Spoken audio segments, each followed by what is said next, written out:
I remember going to my grandmother's house, and on her piano would be, like 50 photographs framed, on top of family pictures on the piano. And, one of the most important photographs that I remember growing up was the photograph of my mother's family lined up on the Atlantic City boardwalk. And my mother was one of 8 children, and all the children were lined up on the boardwalk with the parents, my grandfather and my grandmother, flanking the children. And it was taken by an anonymous boardwalk photographer. Just a beautiful, simple portrait, family picture. It is probably one of the most important photographs to me when I think about doing portraits and taking photographs. When I first picked up the camera and I didn't think I was a photographer or that I was going to be a photographer, I picked up the camera, and my father was stationed in the Philippines, and I was in between the first and second year of school. And I went to Japan and bought a camera, and I went out to the edge of the base and took photographs of this tribe, the Negritos, living off the garbage of the base. I look at it now, this is a photograph of this tiny little woman in between 2 airmen standing very much like a family portrait. It's simple. It's as simple as it gets.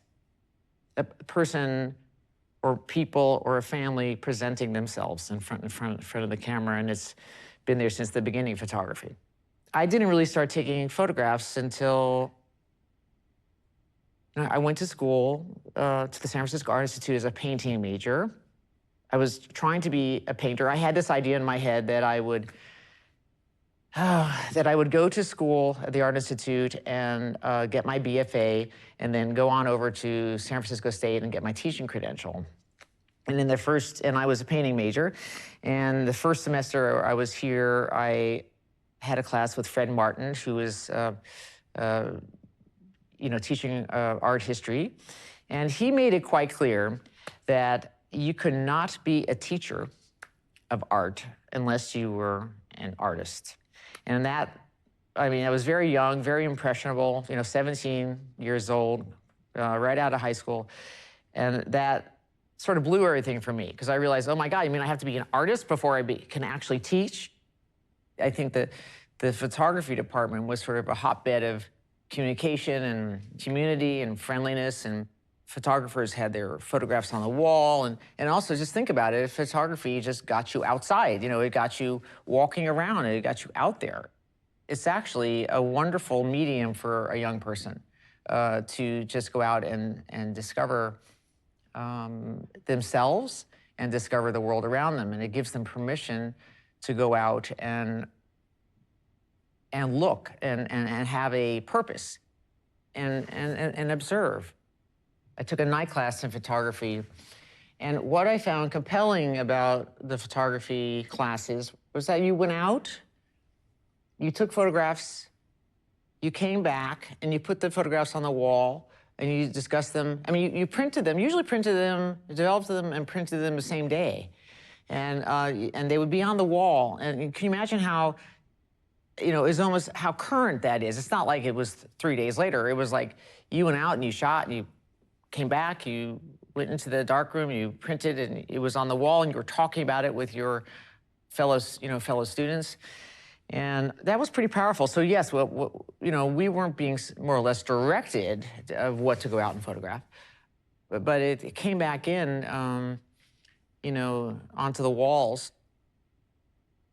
What I did learn from the Art Institute was how to look and how to frame your work in a 35mm rectangle frame. The framing idea, the idea of shooting through the viewfinder with the camera, and you're using either a square frame or a rectangle. It could be 35mm, or it could be like a Hasselblad, like a fast square. I do like the restraint and the structure of the frame, but I also like to push it. There's such a misconception to go out and use a bunch of different lenses when you first start off, because you're just just all over the place. You should stay with one lens and see what it does. You don't call it journalism, you call it reportage. It's personal reportage. And that is what I learned here. I learned here by doing it. I created my own independent study program here at school. There was a class that was called The Family. That you're supposed to go embed yourself as a photographer inside of a family and study them for the semester. And I basically said, my family is going to be the kibbutz. My boyfriend at the time, Christopher Springman, had sent me a subscription to Rolling Stone magazine on the kibbutz, and I read it cover to cover, and I imagined what it might be like to work for Rolling Stone. And I came back to San Francisco. The Art Institute never even knew I was gone. It was pretty loose here. So I went out one day to an anti-war demonstration down in front of City Hall, and I took all these photographs and came back and printed them to the Art Institute. And my boyfriend at the time said, "Oh, you need to take those to Rolling Stone." And I said, "Okay." So he literally just dropped me off in front of the offices, and I was like, obviously scared shitless. And I went up and showed them my work, the work from the anti-war demonstration, which was literally the day before. They were sort of really impressed that I had just shot it the day before, and I had it there. They were impressed with that kind of, how that it was so immediate. And then they saw all the work from Israel, and they started putting me to work. When you're an artist, you photograph what you're compelled or you're moved to photograph, and it's a very different animal to go somewhere and to go into an assignment and find something in it. I think that what I've done is carried forth